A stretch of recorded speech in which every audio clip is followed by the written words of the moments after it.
Hare Krishna, devotos, mis reverencias a todos. Jai Shri Prabhupada, ¿cómo están? Espero que todos muy bien. Espero que estén manteniendo su cuarentena, cuidando de su salud y la salud del prójimo, de los seres queridos, de todos los demás.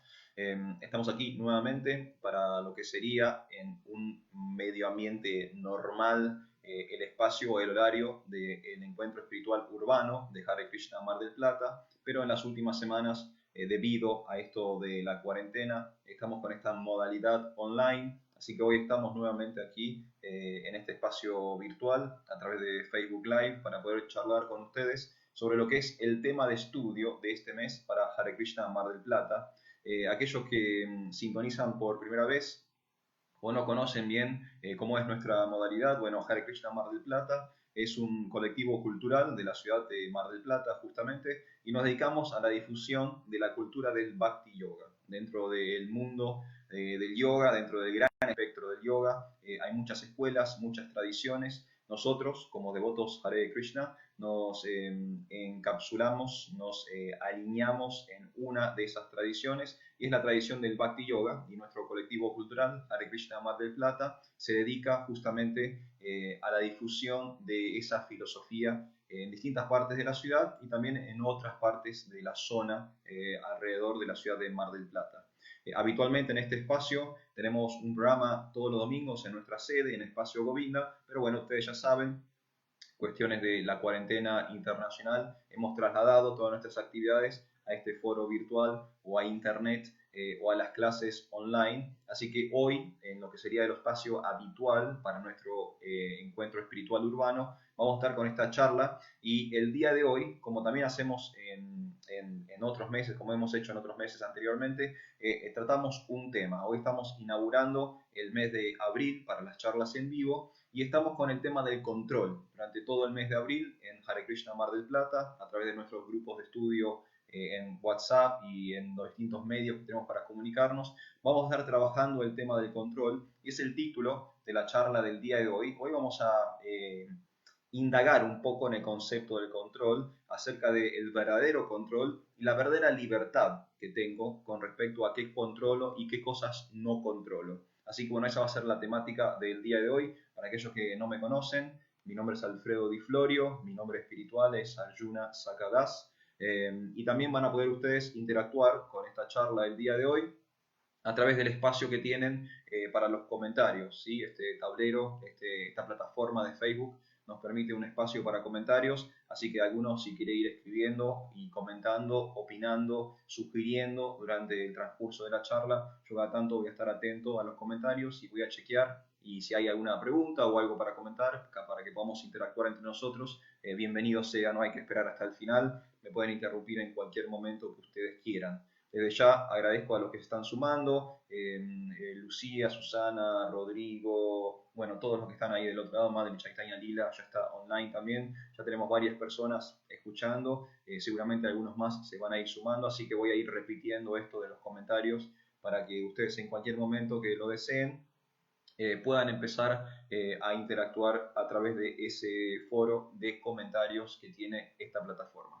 Así que bueno, habiendo hecho las introducciones, les comento que después este material queda online en nuestro perfil de Facebook y también lo vamos a ir subiendo a nuestro canal de YouTube. Aprovechen este momento de cuarentena para unirse, suscríbanse a nuestro canal de YouTube, pongan ahí para recibir las notificaciones. Tenemos más de 130 clases y charlas online, todo material 100% espiritual, todo material 100% en castellano, así que bueno, pueden aprovechar en estos días de encierro que tenemos para hacer esta introspección, ponernos al día con la educación espiritual y bueno, yo les recomiendo, si quieren, tienen mucho material en YouTube como Hare Krishna Mar del Plata. Ese es nuestro canal en YouTube, como dije, más de 130 clases, todo espiritual, todo en castellano. Aprovechen estos días que tenemos un poco más de tiempo libre o que tenemos un poco más de tiempo disponible para ponernos al tono con toda esta información, muchas cosas que seguramente a ustedes les van a servir y les van a gustar. Arrancamos entonces para el día de hoy, tenemos esta temática, recuerden que tiene que ver con la temática del mes, o sea que los próximos oradores online que tengamos seguramente van a también tratar sobre este tema. El tema es control, vamos a hablar sobre el control durante el mes de abril para lo que es el estudio en Hare Krishna Mar del Plata. Y me gustaría comenzar, si ustedes me lo permiten, con algunas definiciones. Y vamos a ver qué es control. O sea, si abrimos el diccionario, ¿qué dice el diccionario acerca de control? Bueno, si vamos al diccionario de la lengua española, la definición de control tiene que ver con comprobación, inspección, dominio o mando. Y es una palabra que nos viene del francés, ¿sí? El idioma francés es el idioma que nos ha legado este concepto, el concepto de control. Y las definiciones básicas, como dije, comprobación, inspección, dominio o mando. Y acá rápidamente podemos empezar a hacer un desglose de lo que es la etimología de la palabra, porque hay como un imaginario respecto al control. Cuando hablamos de control, lo hablamos como negativizado, o lo hablamos desde una posición de posesión, desde una posición de apego, de esas situaciones. Estamos hablando por lo general cuando emanamos la palabra control. Pero según el diccionario, según lo que significa etimológicamente la palabra, no solamente tiene un aspecto negativo, sino que sería este aspecto de posesión y de apego, sino que también tiene un aspecto positivo. Entonces acá ya estamos ampliando el panorama con respecto a qué es control. ¿Control es algo netamente malo? ¿Es algo netamente tóxico? ¿O también tiene otras variables y otras esferas de acción? Bueno, el diccionario o la definición básica de la palabra control por lo menos nos sugiere que hay dos niveles en donde podemos trabajar este concepto. Habría un aspecto positivo y un aspecto negativo, que es el que básicamente trabajamos cada vez que hablamos del tema de control. Por ejemplo, en el lado positivo, cuando hablamos de comprobación o de inspección, nos estamos refiriendo, por ejemplo, a situaciones de administración y de organización, de verificación. Por ejemplo, ¿está mal que haya un control de calidad? No, me parecería que no, y creo que estaríamos todos de acuerdo en que si una empresa o una fábrica o algún tipo de conglomerado que emite algún tipo de producto o de servicio, creo que estaríamos todos de acuerdo en que tendría que haber un departamento de control de calidad para que ese producto que llega al mercado o ese servicio que se le brinda a la comunidad sea de calidad, sea de primer nivel. Entonces ahí estaríamos viendo el aspecto positivo del control. Cuando hablamos de control,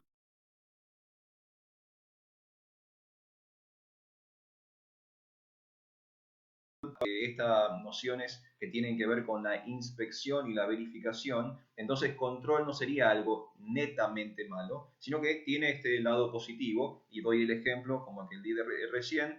Cualquier empresa o cualquier fábrica tiene sus departamentos de control de calidad, ¿sí? Y con esa comprobación, con esa verificación, con esas notificaciones que hacen, ellos logran tener un producto de calidad o logran brindar un servicio de primer nivel. Entonces ahí tenemos, por ejemplo, ejemplos del control positivo.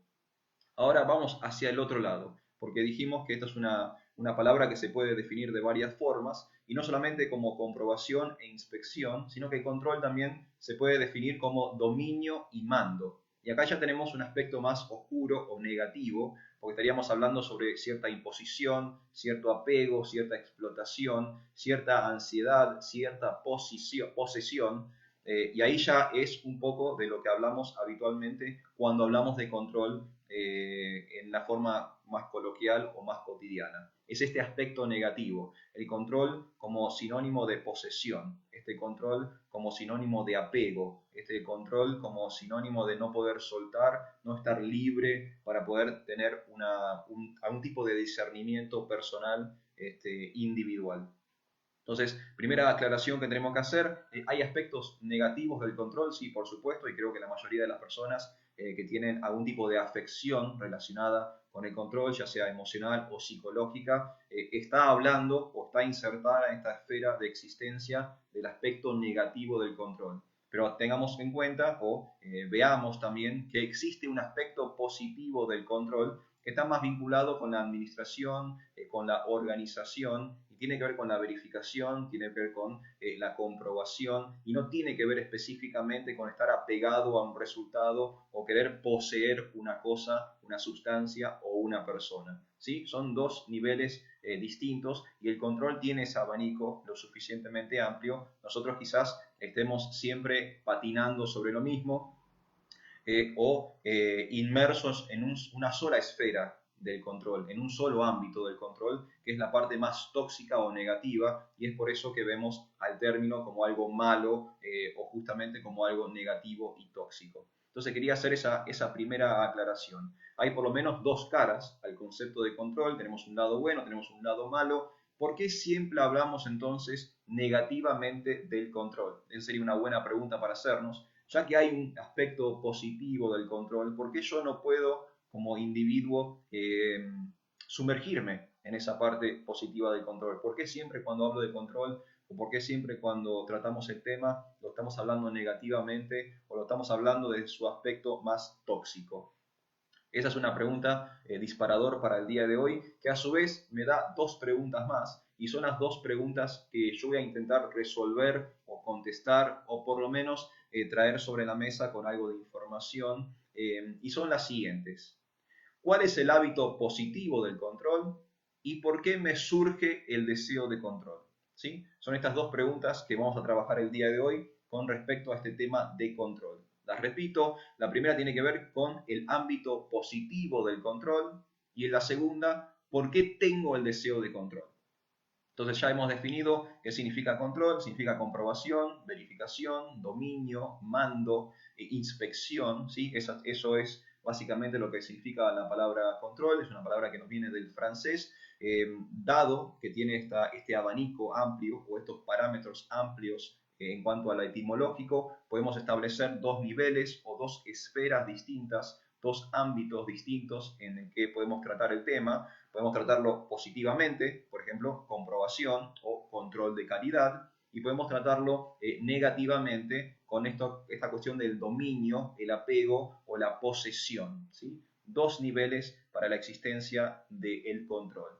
¿Cómo situarnos? Punto número uno, ¿cómo situarnos en el aspecto positivo? Creo que todos tenemos ya experiencia del aspecto negativo, no habría que hacer mucho ejercicio para situarnos negativamente en el control. Todos creo que hemos tenido experiencias de apego, de frustración, de ansiedad, de enojo, cuando algo no resulta como queremos, o cuando las cosas se nos salen de la mano, o cuando hemos planificado algo y resulta completamente lo contrario. No hay que hacer demasiados ejercicios para caer en el aspecto más negativo del control, de la posesión, del apego, de la frustración y de la ansiedad. Todos tenemos experiencia de eso, podemos estar años hablando sobre nuestras experiencias. ¿Por qué no dar vuelta la página o invertir los paradigmas y busquémosle la vuelta al aspecto positivo del control? Entonces esa va a ser la primera pregunta del día de hoy. ¿Cuál es el ámbito positivo del control? Lo voy a trabajar desde varios lugares. Por supuesto, lo voy a trabajar desde la cultura, la filosofía y la tradición del Bhakti Yoga, a la cual estamos representando con Hare Krishna Mar del Plata, y lo vamos a ir mechando con otras informaciones para aquellos que no son tan conocedores de nuestra cultura espiritual, también puedan comprender. Lo primero que voy a trabajar con respecto al ámbito positivo del control es de marcar cuál es nuestro límite o cuál es nuestro parámetro. Por lo general nos frustramos con respecto al apego o al control porque no estamos saliendo de raya o no estamos sobrepasando nuestro propio límite. Srila Prabhupada, que es el santo moderno que trajo toda la cultura de Bhakti Yoga desde Oriente a Occidente a fines de la década del 60, en muchos de sus libros, él habla acerca de una diminuta independencia. ¿Sí? Lo pongo entre comillas, son palabras textuales de él. El ser humano tiene una diminuta independencia. ¿Qué significa esto? Básicamente que sí poseemos, por lo menos en un pequeño grado, cierto parámetro de control.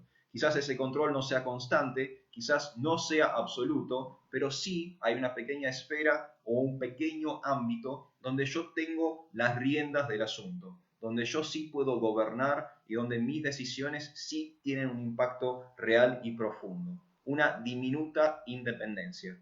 Entonces, todo está fuera de nuestro alcance, todo está fuera de nuestro control, todo me va a generar apego, ansiedad y frustración. No, según Srila Prabhupada o según la filosofía y la teología del Bhakti Yoga, hay un espacio, hay un microcosmos donde yo poseo cierta independencia o cierta libertad. Algo parecido dijo en Occidente Stephen Covey, quizás ustedes lo conozcan, es un autor muy famoso, uno de los gurús de lo que es la autoayuda, ¿sí? Una persona con muchísimos libros. Su texto más popular, un gran bestseller, son los 7 hábitos de las personas altamente eficaces o eficientes, depende de la traducción que encuentren. Stephen Covey, muy conocido dentro del mundo de la autoayuda, y él plantea algo muy parecido a lo que plantea Srila Prabhupada y la cultura del Bhakti Yoga, que son los círculos de influencia o los círculos de control. Quizás hayan visto este dibujo en algún lado. Si quieren después googlear Stephen Covey o círculos de influencia o círculos de control, van a encontrar estas imágenes. Básicamente son 3 círculos concéntricos. El primero es muy pequeño, tienen un segundo un poco más grande y un tercero que es mucho más amplio. Básicamente lo que dice Stephen Covey es que el círculo del medio, el pequeño diminuto círculo del medio, es nuestra zona de control. Lo que él está explicando que en realidad es muy poco lo que tenemos a nuestro alcance para poder controlar. Y todo lo demás son los círculos de influencia y son los círculos de concern, como se llama en inglés, o sería como de preocupación en castellano. Son cosas que se nos salen de la mano. Hay un ámbito donde yo sí puedo gobernar, hay un ámbito donde yo sí tengo las riendas bien firmes, pero hay ámbitos donde yo no voy a poder controlar la situación y hay ámbitos donde yo no tengo las riendas de absolutamente nada. ¿Qué pasa si yo quiero salir de mi microcosmos y aplicar lo que puedo controlar en el microcosmos en el macrocosmos? Lo que sucede es lo que hablábamos antes. Me frustro, me enojo, me agarra la ansiedad, me genera un apego, se me genera una posesión, y ese control que en un ámbito es sano y positivo se va intoxicando y envenenando en otros ámbitos donde no tiene cabida, donde no son igualmente exactos los parámetros. Es lo mismo, es exactamente lo mismo que está proponiendo Srila Prabhupada. Estos círculos de influencia, los círculos de control que propone Stephen Covey en los 7 hábitos de las personas altamente efectivas, es básicamente lo mismo de lo que habla Srila Prabhupada cuando está hablando sobre el concepto de diminuta independencia. Tenemos un pequeño espacio donde mis acciones directas tienen un impacto directo y sí puedo controlar, pero después hay un enorme espacio, hay un enorme abanico donde yo no tengo una dirección directa con aquello que está sucediendo o con los resultados de aquello que está sucediendo. Entonces, bueno, ahí tenemos cómo introducirnos en el aspecto positivo del control. Básicamente estamos hablando de que el verdadero problema acá es una crisis de identidad.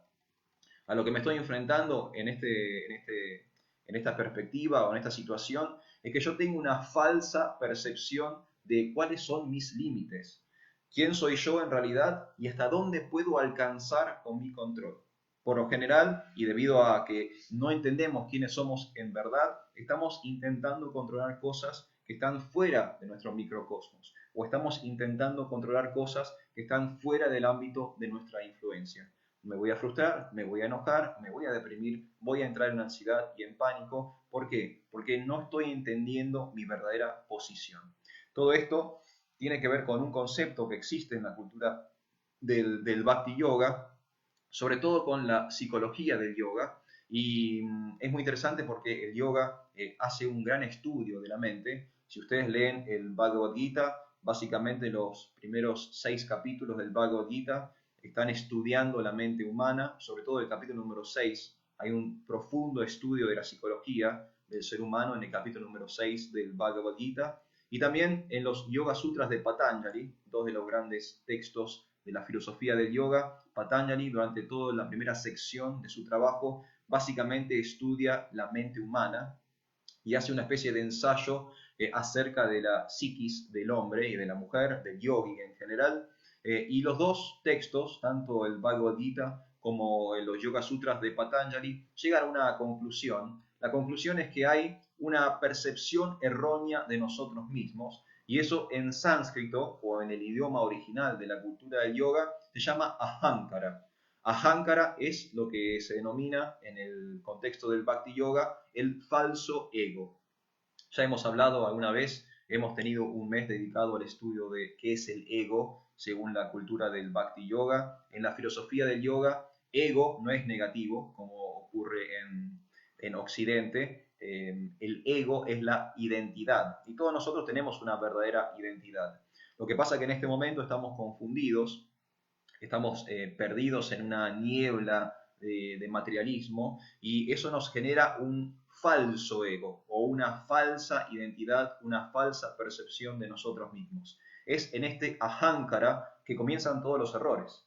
Porque si yo verdaderamente supiera cuál es mi posición, si yo realmente supiera quién soy yo en verdad, no tendría problemas de control, porque sabría exactamente cuáles son los límites que tengo, cuál es mi parámetro, cuál es mi diminuta independencia. Y trabajando dentro de esos parámetros o dentro de esos círculos, dentro de esos ámbitos y esferas, dentro de ciertos límites, yo no tendría ningún tipo de problema, sería completamente feliz entendiendo qué soy, aquello que puedo controlar y aquello que no puedo controlar. Pero como existe la ahankara, como existe una falsa percepción de mí mismo, de mí mismo, estoy confundido, creo que soy más de lo que soy, creo que puedo más de lo que puedo y entro en ámbitos o esferas y me introduzco en situaciones que están claramente fuera de mi alcance o que están claramente fuera de mi control. Y ahí es el problema. Entonces, la verdadera crisis del control es en verdad una crisis de identidad. Como no entendemos y no sabemos quiénes somos, es que estamos todo el tiempo sobreexigidos o extralimitados en nuestra posibilidad de control. Entonces ahí pasamos de un aspecto positivo al aspecto negativo del control. Algo interesante, yo mencioné los Yoga Sutras. Los Yoga Sutras están compilados por un sabio del yoga, Arash, más o menos tienen una antigüedad de 2000, 2500 años. Los Yoga Sutras son muy interesantes. Patanjali es el compilador de ese trabajo, son 196 versos acerca del yoga, y uno de esos versos, en el capítulo número 2, plantea el concepto de asana. Aquellos que son del mundo del yoga conocerán esta palabra. Asana significa postura y se le dice asanas a todas las formas físicas que adopta el Hatha Yogi cuando hace su práctica. Todas las posturas, todo el contorsionismo del cuerpo que ejecuta el Hatha Yogi, bueno, a todo ese ejercicio de físico corporal se le denomina asana, pero la forma en que Patanjali lo traduce en los Yoga Sutras es postura. Y cuando analizamos más en profundidad el verso, el único verso que habla sobre asanas en los Yoga Sutras, entendemos que Patanjali no se está refiriendo a una postura del cuerpo o a una posición física, sino que en realidad se está refiriendo a una postura ante la vida. O sea que tanto Patanjali como Srila Prabhupada, como el Bhagavad Gita, como Stephen Covey, están todos conectados en sintonía con lo mismo. Yo tengo que entender cuál es mi posición. Tengo que reconocer, autodescubrir cuál es mi postura en la vida, cuál es mi posición en el universo, cuál es mi situación constitucional. Si yo logro comprender eso, entonces los problemas del control desaparecen, porque automáticamente sabiendo quién soy yo, cómo estoy yo situado frente al universo, en el cosmos, voy a saber qué cosas automáticamente están bajo mi órbita de administración y de organización y qué cosas están claramente fuera de mi línea de control. No tendría ningún tipo de sufrimiento porque entendería tal como son las cosas en absoluta concordancia con el universo. Entonces ahí tenemos el aspecto positivo del control, ¿sí? Habíamos dicho que primero íbamos a tratar esta pregunta. ¿Cuál es el ámbito positivo del control? Bueno, el ámbito positivo del control tiene que ver con entender cuál es mi posición en el universo.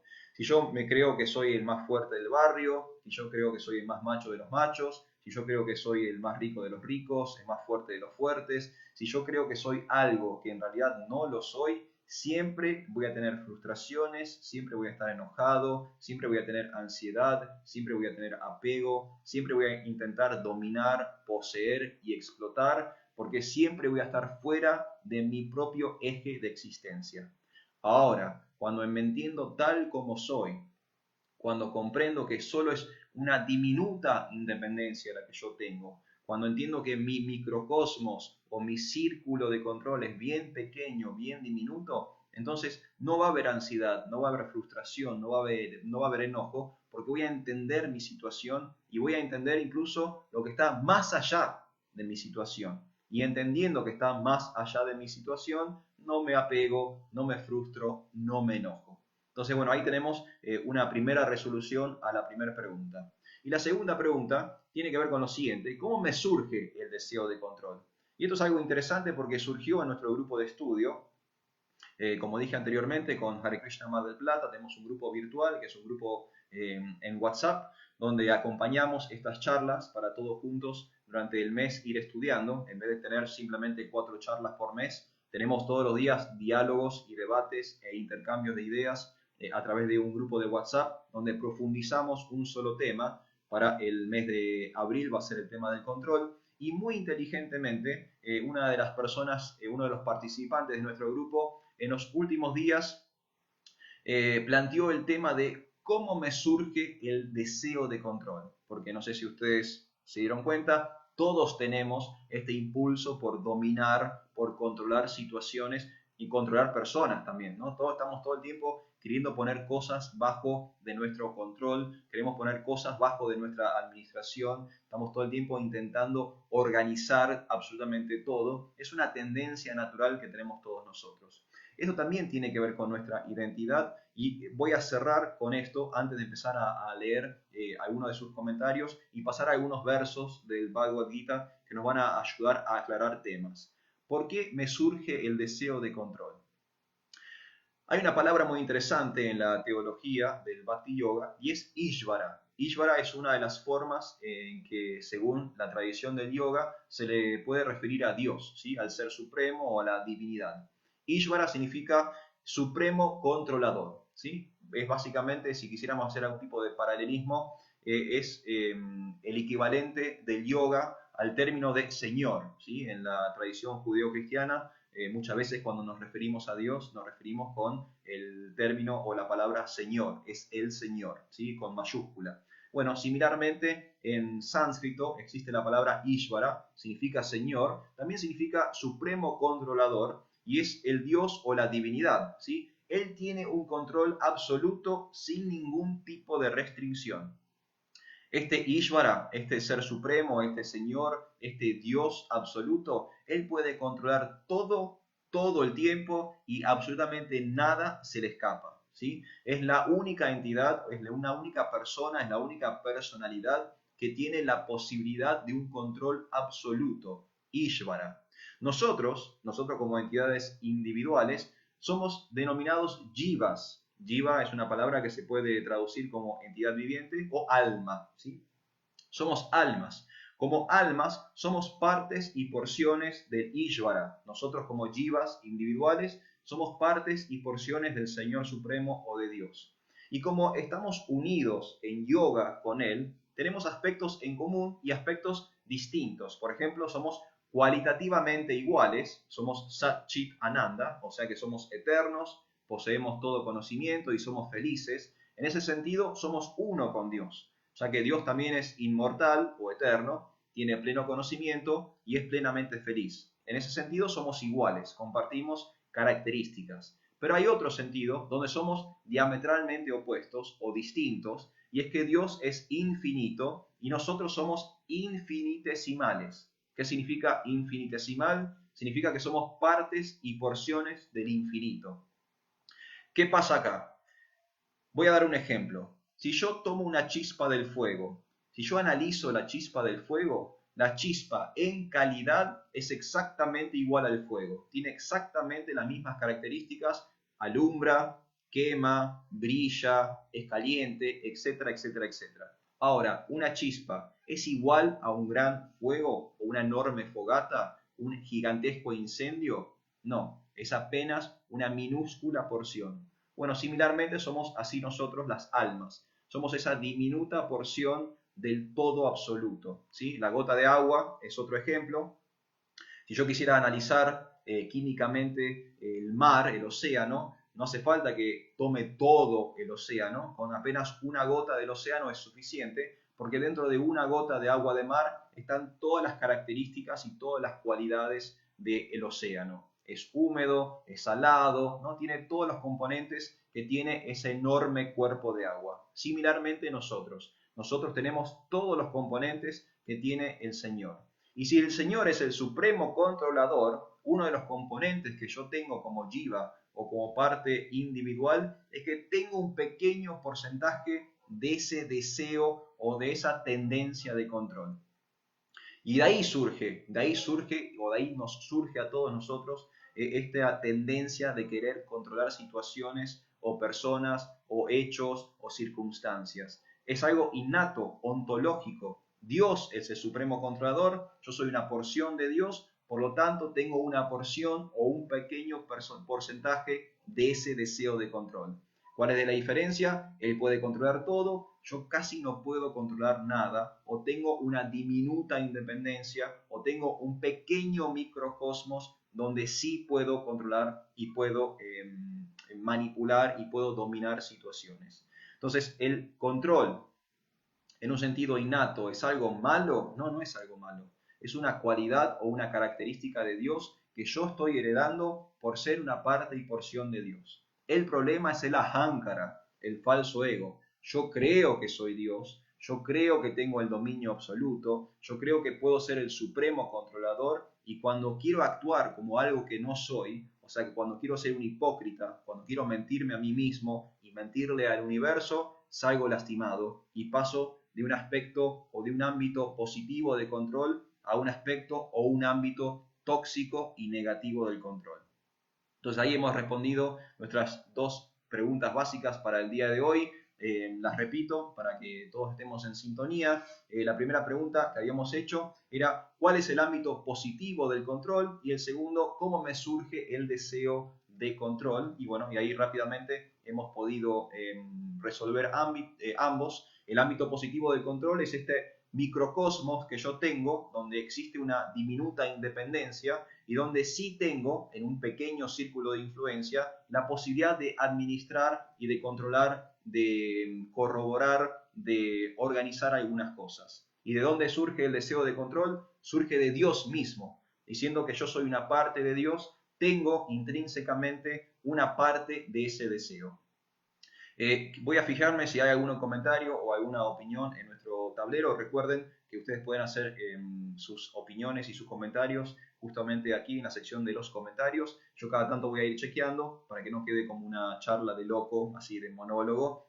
También para que podamos interactuar los unos con los otros. Agradezco a todas las personas que están escuchando y que se están sumando a esta charla. Tengo acá Marcelo. Un abrazo grande, Marcelo, ¿cómo estás? Espero que muy bien. Marcelo dice, si pienso que yo soy el más caído de los caídos, ¿se aplica también? A ver, Marcelo, si pude entender bien tu consulta. Si yo tengo una percepción de mí mismo como el último orejón del tarro, o el más caído de todos, o como el gusano en el excremento, ¿no? Si yo tengo como una opinión muy baja de mí mismo, si esto también se aplica me imagino yo, a los círculos de influencia, o esta idea que yo tengo, este ahánkara, esta percepción equivocada de mí mismo. Espero que sea esa la consulta que me estás haciendo. Voy a responder en base a eso, si me estoy equivocando o si querés ilustrar un poquito más. Bienvenido sea Marcelo. Voy a estar después chequeando los comentarios. La falsa humildad también es un problema, ¿sí? Nosotros tenemos que desarrollar, al igual que estamos aprendiendo el día de hoy, tenemos que desarrollar el aspecto positivo del control. No es que control es malo, simplemente lo estamos haciendo mal. Mi maestro espiritual da el ejemplo del martillo. Yo puedo usar un martillo para construir algo, pero también puedo usar un martillo para destruir algo. ¿El martillo es bueno o es malo? No es ni bueno ni malo. Depende de nuestras acciones, de nuestro karma, de nuestro accionar, de nuestro nivel de conciencia, de nuestra escala de valores. De acuerdo con nosotros, los seres vivientes, que somos las entidades que tienen percepción de bien y mal, de ética y de moral, depende de nuestras acciones cómo las cosas van a resultar. Entonces una persona de bien utiliza un martillo para construir. una persona de mal, utiliza un martillo para destruir. Srila Prabhupada daba el ejemplo del cuchillo, del bisturí. El bisturí en manos de un doctor es útil, sana, cura, es recontra favorable. Pero un bisturí o un cuchillo en manos de un asesino es todo lo contrario. Ayuda a ese asesino a matar, a lastimar, a herir. Son diametralmente opuestos. Entonces con el control pasa exactamente lo mismo. Y con la humildad pasa exactamente lo mismo. Hay un aspecto positivo de la humildad, donde esa humildad es sincera, donde es profunda, donde es honesta, y hay una humildad que es falsa, donde yo me creo que soy el más caído, donde yo creo que soy el más humilde, donde yo creo y creo y creo, y lo único que estoy haciendo es construir más mente sobre mente, sobre mente, sobre mente, sobre paradigma falso, sobre paradigma falso, sobre paradigma falso. Si tuviéramos una percepción real, sincera de la humildad, entonces está bien, está perfecto, porque yo desde la sincera humildad o desde la verdadera humildad estaría en contacto con mi verdadera naturaleza o mi verdadera identidad, yo podría actuar correctamente y estaría siempre en el aspecto positivo del control. Ahora, si yo tengo una humildad negligente en cuanto a lo sincero y honesto, y estoy mintiéndome a mí mismo respecto a mi propia humildad y por lo tanto mintiéndole a los demás respecto a qué tan humilde yo soy, bueno, entonces me voy a estar situando en el aspecto tóxico de la humildad y que tiene que ver justamente también con el aspecto tóxico del control. Porque y quizás una persona mala, una persona tóxica, intente controlar a otros a través de una falsa humildad, presentándose de un modo en que no es, un modo falso, un modo hipócrita, engañando a los demás, y con esa falsa humildad estoy haciendo un ejercicio negativo del control, manipulando a las personas. Así que, Marcelo, espero que esa sea la consulta y no haberme ido de tema. Madre Giselle dice, aquellas personas que tienen mucha ira, ¿está mal que deseen controlarla? No, no está para nada mal. Y ahí tenemos también, por ejemplo, algo que íbamos a hablar un poco más adelante, pero ya que estoy, me anticipo, otro de los aspectos positivos del control. Quiero insistir con esto.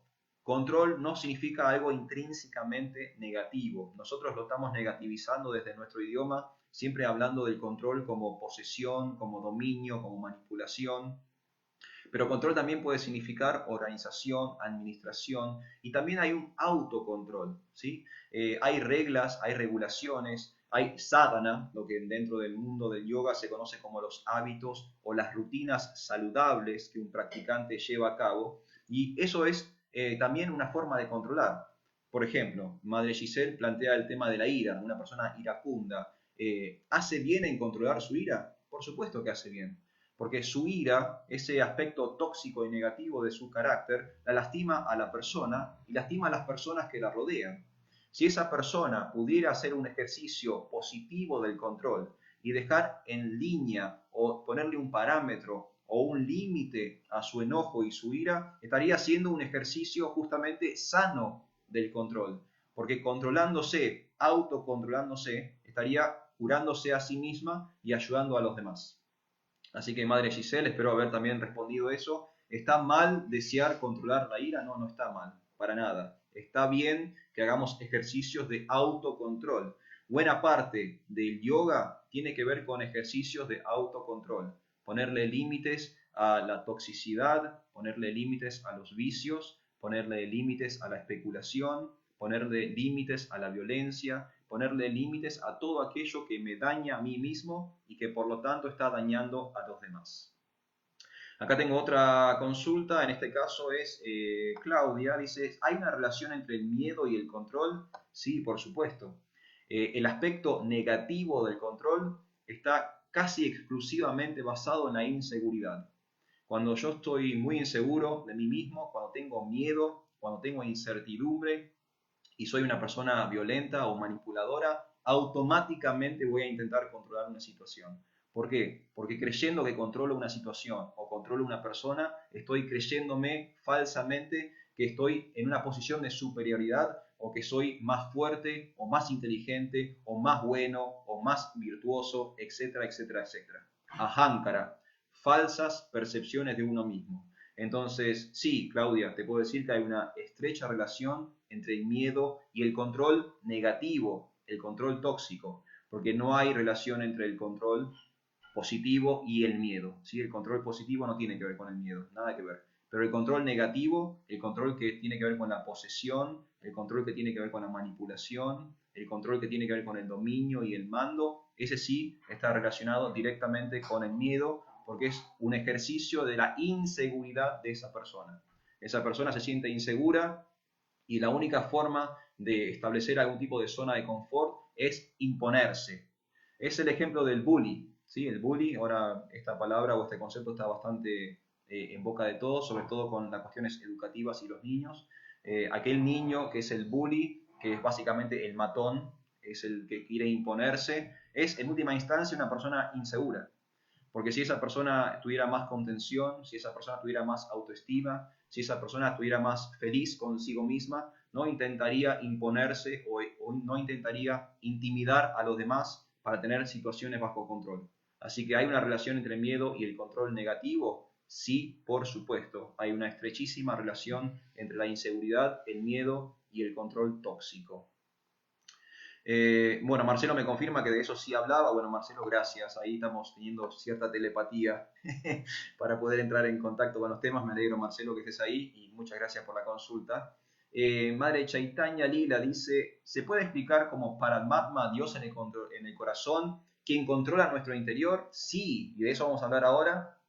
Esto, Madre Chaitanya Lila, no lo voy a responder ahora porque tengo algunos textos que me gustaría compartir con ustedes que hablan exactamente de esto, ¿no? Cómo Dios es el supremo controlador, Él está con todos los hilos, Él está controlando absolutamente todo, que lo único que tenemos que hacer nosotros para ser verdaderamente libres es dejarnos llevar por Dios, ¿sí? Eso es básicamente la conclusión del día de hoy, pero vamos a llegar a esa conclusión luego de leer algunos textos. Madre Laura dice, Ishvara sería el aspecto controlador absoluto de Krishna. Sí, señor. Como habíamos comentado anteriormente, Ishvara significa supremo controlador o controlador supremo. Es el análogo a señor en la cultura del yoga, a lo que podría ser en la cultura judeo-cristiana decir señor cuando nos referimos a la divinidad. Así que sí, Ishvara es el aspecto controlador absoluto de Krishna o de Dios, ¿sí? Cuando hablamos de Ishvara, hablamos de una personalidad, de una persona, de una entidad que tiene absoluto control sin ningún tipo de restricción. O sea que absolutamente nada escapa a su control. Eso significa Ishvara. Y nosotros tenemos una tendencia de control porque somos partículas diminutas de ese Ishvara supremo absoluto. Madre Elis dice, es decir, que si hay cosas que están bajo mi responsabilidad y no me ocupo de ellas, ¿también estaría errando en mi accionar? Sí, exactamente, es exactamente eso. Como dijimos antes, en el microcosmos positivo del control, dentro de cierto aspecto administrativo u organizativo que tenemos como seres humanos, hay cosas que sí podemos controlar. Por ejemplo, autocontrol. Yo puedo tener un autocontrol, puedo decidir cuánto voy a comer, puedo decidir qué tipo de noticias voy a consumir, puedo decidir qué ropa ponerme, qué colores. Hay un microcosmos, como dijo Prabhupada, una diminuta independencia, donde yo puedo tener ciertas libertades y ahí es 100% mi accionar. Son mis acciones y los resultados de mis acciones. Dentro de ese microcosmos hay cosas que tengo que tomar responsabilidad. El ejemplo más clásico sería un padre o una madre con sus hijos, ¿sí? Yo soy padre, yo en lo personal soy padre. ¿Soy el supremo controlador de mis padres, de mis hijos? No, no soy el supremo controlador de mis hijos. El único supremo controlador, ya hemos llegado a esa conclusión, es Dios, Ishvara. Pero sí mis hijos están bajo mi responsabilidad. Entonces dentro de ese microcosmos yo tengo responsabilidades, tengo compromisos, tengo deberes para con mis hijos. Si yo desatiendo ese compromiso, desatiendo esa responsabilidad, si desatiendo ese deber, yo estoy fuera de lo que sería el dharma o de la virtuosidad, del accionar correcto. Así que sí, insisto, hay un aspecto de la vida donde sí tenemos control y no tenemos que hacernos los ciegos a este aspecto. El aspecto positivo del control tiene que fomentarse. Lo que tenemos que erradicar es el aspecto negativo del control. Yo creer que puedo manipular a mis hijos. Ese es el aspecto negativo del control. Ahora, yo cuidar, amar y querer a mis hijos, eso está perfecto y es la responsabilidad natural de un padre para con sus hijos. Bueno, espero haber respondido todo eso. Creo que hasta ahí llegamos con los comentarios hasta ahora. Si ustedes me permiten, voy a leer algunos textos para ilustrar todo esto que estuvimos charlando antes. En la medida que yo voy leyendo, si quieren dejar más comentarios y preguntas, lo pueden hacer. Y cuando terminemos la lectura, podemos volvernos a estos temas que quedaron pendientes que ustedes quieren plantear. Lo que voy a leer ahora, a continuación, que tiene que ver con el control, viene de la introducción al Bhagavad Gita. Para aquellos que no son tan duchos o no están tan familiarizados con nuestra cultura espiritual, la tradición del Bhakti Yoga se basa en un texto filosófico fundamental que se llama Bhagavad Gita. El Bhagavad Gita es una obra muy antigua, tiene aproximadamente unos 5.000 años de antigüedad y es importante no solo en Oriente, sino también en Occidente. Hay muchos científicos, muchos académicos, muchos filósofos que han utilizado el Bhagavad Gita desde hace cientos y cientos de años. Entonces, insisto, no es solamente de los Hare Krishna, no es solamente de la India, esto es filosofía y todo el mundo puede acceder a la información que está dentro del Bhagavad Gita. En la introducción al Bhagavad Gita, que escribió en su divina gracia hace Bhaktivedanta Swami Srila Prabhupada, cuando este santo moderno tradujo y comentó el Bhagavad Gita al inglés, no solamente se ocupó de trabajar los versos y los comentarios, sino que también planteó una introducción a la obra. De esa introducción yo voy a leer algunos párrafos que hablan sobre el concepto de control y definen muy bien qué es el control positivo y qué es el control negativo, quién es Ishvara, el supremo controlador, y quién es Jiva, quién es la alma que tiene un microcosmos o es un pequeño controlador, ¿sí? Así que si ustedes me lo permiten, voy a leer esto y después charlamos una vez más todos juntos. En la introducción al Bhagavad Gita, Srila Prabhupada dice lo siguiente.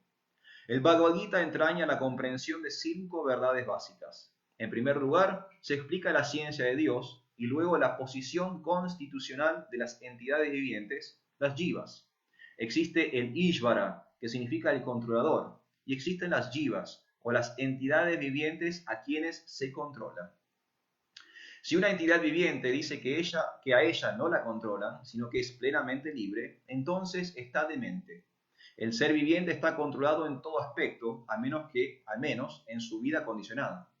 Así que la materia que se estudia en el Bhagavad Gita trata del Ishvara, el supremo controlador, y las jivas, las entidades vivientes controladas. Me detengo acá porque acá Prabhupada muy rápidamente establece lo que nosotros trabajamos hoy al comienzo. Existen 2 tipos de controladores. Está Dios, que es el controlador supremo, el macrocosmos, el que puede sin ningún tipo de límite y de restricción manejar todo tipo de situación, y estamos nosotros, que somos partículas del Supremo, que no podemos hacer ese uso irrestricto del control, que apenas tenemos un microcosmos o un ámbito muy chiquito donde tenemos una diminuta libertad para controlar, administrar y organizar algunas cosas. El Bhagavad Gita establece que la divinidad suprema, o Krishna, o Brahman, o el supremo controlador, o Paramatma, es el más importante de todos. Los seres vivientes son semejantes al controlador supremo desde un punto de vista cualitativo. De esto también hemos hablado. Cualitativamente somos iguales a Dios. ¿Por qué? Porque tenemos las mismas características que Él. Somos inmortales, eternos, tenemos todo el conocimiento o estamos plenos de conocimiento y somos eternamente felices o bienaventurados. En ese sentido, existe una unidad y somos uno con Dios, ¿sí? Pero después existe el otro aspecto, en cuantitativa, ¿sí? Dios es infinito, nosotros somos infinitesimales. Por ejemplo, el Señor tiene el control de los asuntos universales de la naturaleza material, como se explicará en los capítulos finales del Bhagavad Gita. La naturaleza material no es independiente, ella actúa bajo la dirección del Señor Supremo. Cuando vemos que en la naturaleza cósmica ocurren cosas maravillosas, hemos de saber que tras esa manifestación cósmica hay un controlador. Nada podría manifestarse sin ser controlado.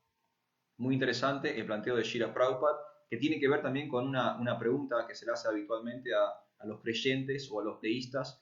¿Cómo sabes que Dios existe? ¿No? Muchas veces los agnósticos o los ateos o las personas que tienen dudas sobre la existencia de Dios le preguntan a los creyentes o a los devotos, ¿cómo es que uno sabe que Dios existe? La comprobación más evidente de la existencia de Dios es que hay una creación. No existe creación sin creador. Acá Prabhupada está usando la misma analogía con los conceptos de controlado y controlador. Si nosotros vemos que buena parte de nuestra existencia está controlada por elementos externos, entonces tiene que haber un controlador detrás de todo ese control o detrás de toda esa administración cósmica o detrás de toda esa administración y organización universal. No podría haber situaciones de control en el plano material físico diminuto, si no hubiera un supremo controlador trascendente, de la misma forma que no podría haber creación si no hubiera un creador.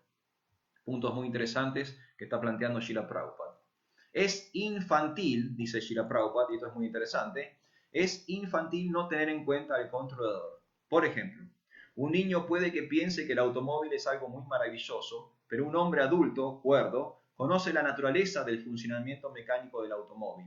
Él siempre sabe que tras de la maquinaria hay un hombre, un conductor. De forma similar, el Señor Supremo es el conductor bajo cuya dirección todo está funcionando. Ahora bien, como notaremos en los capítulos finales, el Señor ha aceptado que las jivas, o las entidades vivientes, las almas, son sus partes integrales. Una partícula de oro también es oro. Una gota de agua del océano también es salada. Y de igual manera, nosotros, las entidades vivientes, siendo partes integrales del Supremo Controlador, o Ishvara, o Bhagavan, o el Señor Krishna, tenemos todas las cualidades del Señor Supremo en una diminuta cantidad, porque somos Ishvaras diminutos, Ishvaras subordinados. Y acá viene también lo que habíamos hablado anteriormente, tenemos la capacidad de control, de hecho tenemos el deseo de control. ¿Por qué? Porque somos partes del controlador supremo y es una tendencia natural que emanamos como partes y porciones del ser supremo. Srila Prabhupada concluye diciendo, nosotros estamos tratando de controlar la naturaleza, tal como actualmente estamos tratando de controlar el espacio o los planetas. Y esa tendencia a controlar existe porque se halla en Dios. Pero aunque tenemos la tendencia a enseñorarnos de la naturaleza material, debemos saber que no somos el controlador supremo. Y ahí viene esta cuestión de la identidad. Todo el problema del control nace con un desconocimiento existencial. Yo creo que soy Dios cuando en realidad soy un alma diminuta. Yo creo que soy el Supremo cuando en realidad soy una parte del Supremo. Cuando estoy en Maya, cuando estoy confundido, cuando estoy bajo el hechizo de la Ahankara o de la falsa percepción de mí mismo, estoy creyendo algo que no soy. En ese ámbito de mentira, de hipocresía y de engaño, solamente puedo sufrir. Nunca voy a poder estar en el aspecto positivo del control. ¿Por qué? Porque estoy sumergido en el aspecto negativo del dominio, de la manipulación y de la posesión. Son textos, son palabras de Srila Prabhupada en su introducción al Bhagavad Gita. Me parecieron muy interesantes y muy aclaradoras, muy esclarecedoras con respecto a los temas que estábamos hablando. Acá estoy viendo algunos comentarios más. Voy a ir a los comentarios antes de hacer el cierre. Sara dice, ¿qué pasa cuando una persona tiene peligro su vida y debe dejar sus hijos físicamente? ¿Su dharma no lo cumplió? ¿Qué pasa cuando una persona tiene peligro de su vida y debe dejar a sus hijos físicamente? Es interesante, Sara, lo que usted está planteando. El dharma tiene que ver con los deberes, las obligaciones, las responsabilidades, los compromisos que un ser humano tiene que llevar a cabo para tener una vida virtuosa, una vida de ser humano. En el caso personal que vos estás comentando, quizás tendríamos que ver más en detalle, más en profundidad, porque como toda ley hay excepciones a la ley, pero en reglas generales no podemos tratar las excepciones como norma, o sea que cada caso particular en realidad habría que verlo y analizarlo con mucho cuidado. No podemos hacer que las excepciones sean la norma, como dije anteriormente, no podemos basarnos en ejemplos individuales para decir que eso es una ley. Voy a ir directamente a lo que es el Dharma. El Dharma tiene que ver con la virtuosidad, tiene que ver con lo que es correcto, tiene que ver con hacer las cosas bien, tiene que ver con el derecho, tiene que ver con la responsabilidad, la seriedad, tiene que ver con el deber, con las obligaciones. Y en ese caso, todos los padres tienen obligaciones para con sus hijos. Esa es la ley. Ahora, si por cuestiones personales, individuales, socioeconómicas, por estas excepciones que usted quiere plantear en su ejemplo, en este momento yo no me animaría a dar una respuesta porque creo que habría que analizar punto por punto, tema por tema, característica por característica, situación por situación y ver cómo llegar a un entendimiento espiritual de cada una de esas excepciones. Porque me parece en lo personal muy peligroso si hacemos acepciones generales de temas particulares. Así que Sara no sabría exactamente cómo responder su pregunta. Quizás después en privado, si nos quiere escribir o comunicarse con nosotros, quiere pasar más información o ver más en detalle el caso que usted quiere plantear, por ahí de modo confidencial, en privado, podemos llegar a una mejor conclusión. Bueno, no hay más comentarios o preguntas. Voy a estar haciendo un cierre, ya estamos casi en una hora de transmisión. Quiero agradecerles a todos la buena predisposición que han tenido de estar escuchando del otro lado. Quiero hacer un cierre con un texto más, en este caso también del Bhagavad Gita, y en este caso tiene que ver con un comentario que Srila Prabhupada hace en el texto 7.5 del Bhagavad Gita. En ese texto, en ese verso, el 7.5, Dios le dice al hombre que nosotros, las almas, las entidades vivientes, estamos constantemente explotando los recursos de la naturaleza material. Es un poco lo que hablaba Srila Prabhupada sobre el final en su introducción al Bhagavad Gita. Como tenemos la tendencia de controlar, como tenemos la tendencia de manipular, una de las víctimas principales de nuestra tendencia de manipular y de controlar es la naturaleza material. ¿Sí? Estamos todo el tiempo queriendo manipular, cambiar, transformar el mundo que nos rodea. A veces de una forma muy positiva, pues se pueden construir casas, carreteras, ciudades, pero a veces de una forma muy negativa. Por ejemplo, sobre todo en el abuso, la explotación y la matanza de seres inocentes como son los animales, los peces, las aves. Todos los días miles y millones de entidades vivientes son masacradas en un sistema industrial muy sanguinario dedicado solamente a la explotación, el abuso, el maltrato y la muerte. Toda la industria de los mataderos, de la ganadería, está 100% perversamente ideada para lastimar a otra entidad viviente. Entonces, de ese modo también negativo estamos queriendo como sociedad humana querer controlar la naturaleza. Krishna habla de esto en el Bhagavad Gita y él dice que las almas están constantemente luchando por el control de la naturaleza o están constantemente luchando por los recursos de la materia. En ese verso, que es el 7.5, Prabhupada cita otro texto, otra literatura. Es un libro muy interesante, es un compendio, son varios volúmenes, es un texto muy extenso, llamado Srimad Bhagavatam. En el canto 10, capítulo 87, verso 30 del Srimad Bhagavatam, hay un verso que Prabhupada cita en el significado del Bhagavad Gita 7.5, dice lo siguiente: Oh tú, el Eterno Supremo, si las entidades vivientes encarnadas fueran eternas y omnipresentes como tú, entonces no estarían bajo tu control. Pero si consideramos que las entidades vivientes son diminutas energías de su señoría, entonces de inmediato quedan sujetas a tu control supremo. Por lo tanto, la verdadera liberación entraña el que las entidades vivientes se entreguen a tu control, y esa energía las hará felices.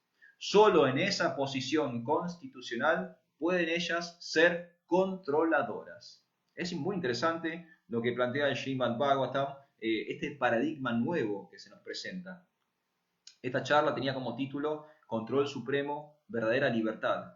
Y acá estamos descubriendo cuál es la verdadera libertad y cuál es el control supremo. El control supremo solo lo tiene Dios. ¿Cuál es mi verdadera libertad? Mi verdadera libertad es entregarme al control del Señor.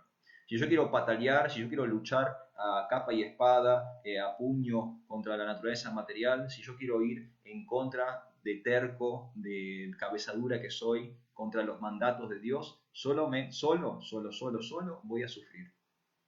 Para ser feliz, para ser íntegro, para ser virtuoso, tengo que empezar a vivir en las leyes de Dios, bajo los mandatos de Dios. Tengo que sumergirme debajo del refugio divino, del refugio de lo eterno, del refugio de lo trascendental, del refugio de Dios.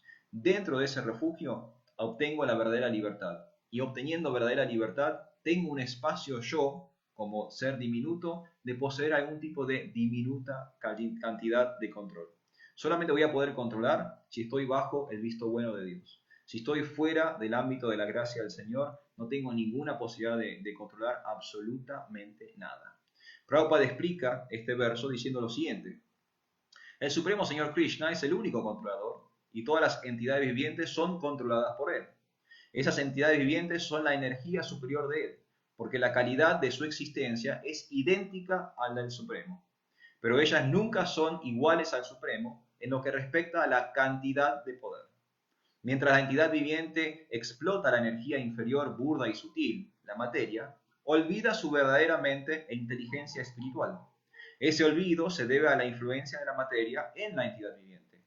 Pero cuando la entidad viviente se libera de la influencia de la ilusoria energía material, alcanza la etapa denominada mukti o liberación. Así pues, se puede concluir que el Bhagavad Gita confirma que la entidad viviente es sólo una de las múltiples energías de Dios. Y cuando esa energía se libera de la contaminación material, se vuelve plenamente consciente de Krishna o liberada. Entonces ahí podemos cerrar el día de hoy, que hay un control supremo, Dios está detrás de todo, Dios está ayudándonos en todas las situaciones, en absolutamente todas las situaciones, y yo voy a poder controlar positivamente aquello que me rodea solo si me pongo bajo el refugio del Supremo Controlador. En la medida que yo quiera caprichosamente, que yo quiera egoístamente hacer las cosas bajo mi propio designio infantil, nunca voy a poder tener la satisfacción del control positivo. Siempre voy a estar metido, como hablábamos antes, en el mundo de la inseguridad, en el mundo del miedo, en el mundo de la manipulación, en el mundo de la frustración, en el mundo del enojo. Nunca voy a poder tener una satisfacción de sentirme un instrumento de Dios. Y siendo un instrumento de Dios, dejándome controlar por el Supremo Controlador, no me estoy sometiendo. No tiene que ver con baja autoestima. Tiene que ver con recobrar mi verdadera identidad. Tiene que ver con encontrar mi posición constitucional como un sirviente del Señor. Entonces, bueno, vamos a ir concluyendo aquí. Ya los he tenido entretenidos durante una hora. Aprovechamos los últimos minutos. Si alguien quiere hacer un último comentario o quiere dejar alguna última opinión o dejar alguna última pregunta, siéntanse libres de hacerlo. Si no lo logramos responder ahora en este momento, después seguramente en la sección de los comentarios lo vamos a poder hacer. Recuerden que esta charla queda online aquí en nuestro foro en Facebook y también la vamos a estar subiendo en nuestro canal de YouTube. Aprovechen, como dije antes, nuestro canal de YouTube, Hare Krishna Mar del Plata. Tiene más de 130 clases en castellano acerca de la vida espiritual. Podemos aprovechar todos juntos este momento de encierro y de confinamiento para profundizar en temas tan importantes como el control. ¿Qué es el control? ¿Existe un control positivo? ¿Quién es el supremo controlador? ¿Cuáles son los límites de mi control? Si logramos elucidar todas estas cosas, si logramos entender quiénes somos en realidad, que somos almas espirituales, si logramos entender que somos partes y porciones del alma suprema o Param Atma, como explicaba Madre Chaitanya Lila, vamos a entender que podemos controlar siempre y cuando seamos controlados. Si nosotros estamos fuera de control, no podemos controlar absolutamente nada. Eso es básicamente el resumen de la charla del día de hoy. Y nuestra verdadera libertad, nuestra verdadera liberación y emancipación tiene que ver justamente con que somos instrumentos, como que somos partes y porciones del Ser Supremo. Muchas gracias a todos. Y quiero agradecer a todos los que estuvieron del otro lado, Jimena, Johnny, algunos de los que estuvieron sumándose ahora a último momento, Madre Achutapriya, Jorge, ¿qué es Jorge? Hari Kirtan, Hare Krishna desde Tres Arroyos, un abrazo grande, Vivi, bueno, todos los que se estuvieron sumando ahora a último momento y todos los que estuvieron durante esta última hora de charla. Muchas gracias por todo. Vamos a continuar con esta modalidad online en la medida que continúe nuestra cuarentena global. Así que bueno, esperen en los próximos días algunas charlas más. Muchas gracias por todo. Jai Shri Prabhupada aquí. Jai. Haribol.